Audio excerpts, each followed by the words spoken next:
जिला मुख्यालय से करीब 35 किलोमीटर दूर डबल चौकी में फंदे में फंसे 3 साल के नर तेंदुए के पंजे काटकर ले जाने, दांतों को उखाड़ने के मामले में डीएफओ प्रदीप मिश्रा ने इंदौर में प्रेस कॉन्फ्रेंस कर कई खुलासे किए।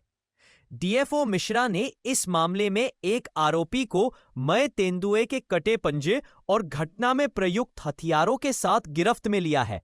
वहीं किसी भी वनकर्मी की लापरवाही से स्पष्ट तौर पर इनकार कर दिया है। जैसा कि आपको ज्ञात है कि ये 29 नवंबर की घटना थी। 30 नवंबर को हम लोगों ने एसओपी एनटीसी के जो एसओपी होती हैं उसके अंतर्गत समस्त कार्रवाइयाँ संपन्न की थी, जिसमें सिर्फ मृत्यु का कारण हमें पता चल पाया था और हमें ये पता चल पाया था कि हमें क्या क्या वहाँ पे तेंदुए के पार्ट्स जो हैं, बॉडी पार्ट्स हैं, वहाँ से गायब थे।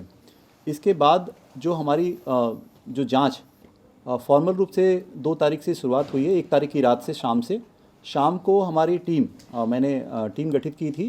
श्री योहन कटारा जी और श्री धीरेन्द्र प्रताप सिंह और श्रीमती संगीता ठाकुर, रेंज ऑफिसर हमारे पास बैठी हुई हैं। इनकी टीम गठित थी। इन्होंने अपनी सब कमेटी टीम बनाई थी और इन्होंने पूरे क्षेत्र की कॉम्बिंग की।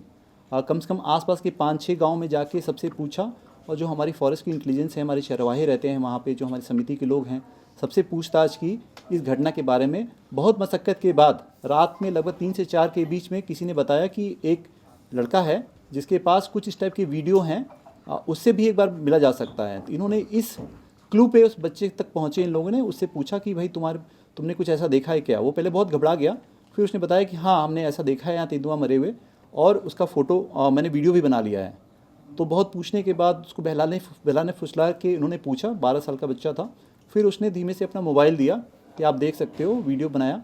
जब उस वीडियो को देखा गया, वो लगभग 3-3:15 बजे का वीडियो था, 29 नवंबर के 3 बजे का वीडियो था। तो उसमें ये देखा गया कि तेंदुआ के समस्त अंग जो हैं सुरक्षित हैं। मरा हुआ तेंदुआ है लेकिन समस्त अंग सुरक्षित हैं। तो इसके बाद में चूँकि इस घटना को अंजाम दिया गया था, इसके बाद धीमे से पूछा गया कि भाई तुम्हारे पिताजी का क्या नाम है? तो उससे धीमे धीमे उसके पिताजी से पूछताछ की गई। तो उन जैसे पहले पूछा गया तो श्री दिनेश जी थे उनके पिताजी, वो बहुत ही घबरा गए, परेशान हो गए।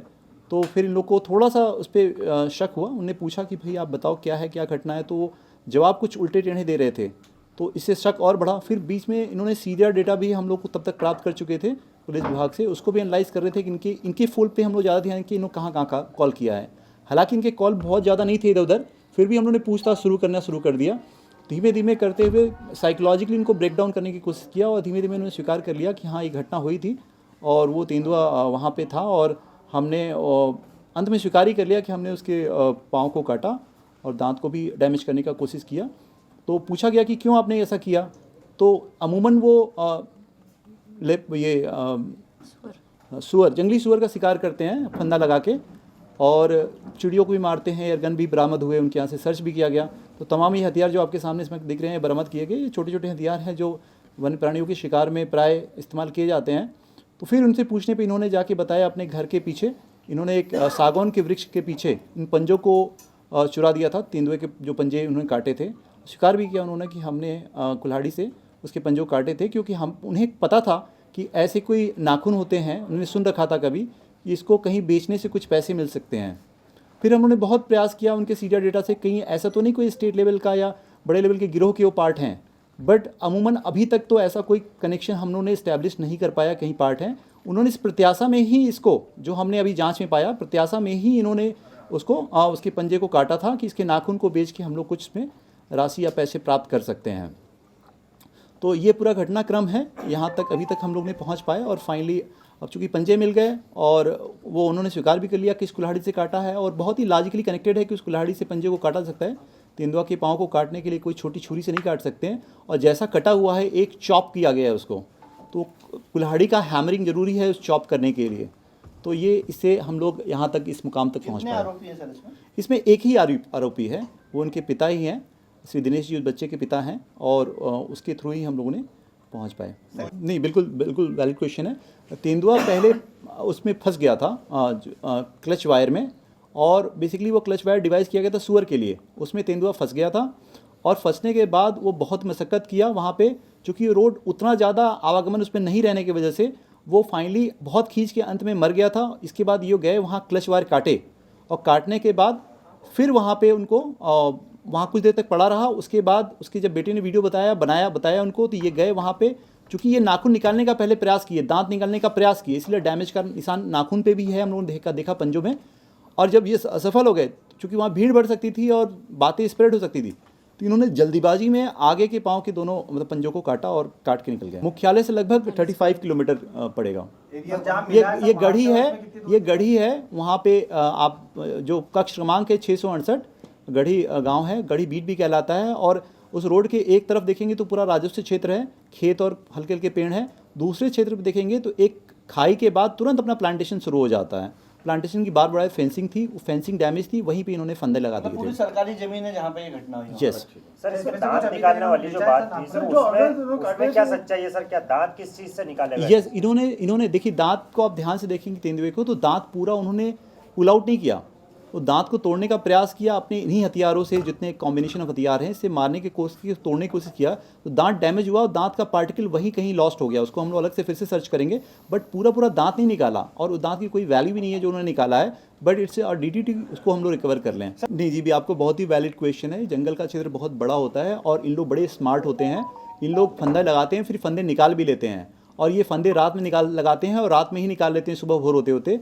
जो इलेक्ट्रिक्यूशन के केस है, जो मेरे पुराने शहडोल के एक्सपीरियंस है, सिवनी के एक्सपीरियंस है, वो स्पष्ट बताते हैं कि रात में इन वायर लगाते हैं इलेक्ट्रिक्यूशन के लिए और फिर सुबह साफ़ कर लेते हैं। अब चूंकि रात में 3 से 4 बजे के बीच में गश्ती का जनरली कॉम्बिनेशन रोड पे गश्ती होती है, जंगलों के अंदर उस समय गश्ती कम होती है, इंटेंस, दिन में ज़्यादा गश्ती होती है, अतः उसको पाना थोड़ा सा, उसको पकड़ पाना थोड़ा मुश्किल रहता क्या था। किसी प्रकार की विभागीय कार्रवाई कर्मचारियों के ऊपर की जाएगी? कर्मचारियों की प्रथम दृष्टिया जो हमने जांच की, बहुत कोई लापरवाही प्रकाश में नहीं आई है। चूँकि ये घटनाक्रम इतना कम समय में हुआ, और जो कि वानिकी कर्मचारी होता है, उसको विभिन्न प्रकार के वानिकी कार्य भी किए जाने होते हैं उसके द्वारा। वन सुरक्षा एक पहलू होता है, इसके बाद दूसरे काम में भी होते हैं, शासकीय रिकॉर्ड मेकिंग काम, बीट निरीक्षण काम, कई काम होते हैं। तो इतने बड़े जंगल में चूँकि विभिन्न प्रकार के कामों में संलिप्त होते हैं उन लोग, तो ऐसी स्थिति में स्पष्ट किया जाना, अगर ये समय बहुत ज़्यादा होता और बहुत दिनों से चीज़ें हो रही होती, तो डेफिनेटली उनकी लापरवाही मानी जा सकती है। लेकिन चूँकि घटनाक्रम का समय इतना कम हुआ था, 2 से 3 घंटे में रिपोर्टिंग उन्होंने कर दिया था, तो ऐसे प्रथम दृष्टिया मैं नहीं मानता एज ए DFO की उनकी कोई गलती नहीं। जो हमारी जांच हुई, जो हमारे फैक्ट सामने आते हैं, जहां तक हमने इसमें जांच कर पाई है, आरोपी आदतन रूप से ये फंदे लगाते हैं और वहाँ जंगली सुअर को शिकार करने का प्रयास करते हैं। वो भी अपने में खेत नहीं है, वो जंगल का फेंसिंग है, जिसके ऊपर उन्होंने फंदे इम्प्लांट किए थे। वो जानते थे कि यहाँ यहीं से जंगली सुअर या डैमेज जगह से जंगली सुअर या कोई वन्य प्राणी वहाँ से निकलने का प्रयास करते हैं। अभी आपको हम दिखा देंगे, पंजों के नाखून सब सुरक्षित हैं। तो पूरा दांत कभी गया भी नहीं था। दांत के बहुत छोटे से पीस को उन्होंने डैमेज करने की कोशिश किया and they have lost it. एक दांत को नहीं, 2 दांत, ऊपर के 2 कैनाइन दांत को निकालने की कोशिश किया था, बट दांत निकला नहीं था। हार्डली 25% ही दांत का एक डैमेज टुकड़ा उनको हाथ लगा होगा, बट हम लोग उसको भी ढूंढने का प्रयास करेंगे। नहीं, मुझे लगता है कि जो घटनाक्रम हम लोग के सामने आया, जिसको लॉजिकली कनेक्ट करके देखा है हम लोगों ने, उसमें 2 से 3 घंटा उसने बहुत ज़्यादा संघर्ष किया है। और इट सो हैपन कि चूँकि पेट में फंसने की वजह से कहीं ब्लीडिंग बहुत ज़्यादा नहीं हुई, इसलिए हम लोग शुरुआती दौर पे बहुत ही कंफ्यूज थे कि वास्तव में अगर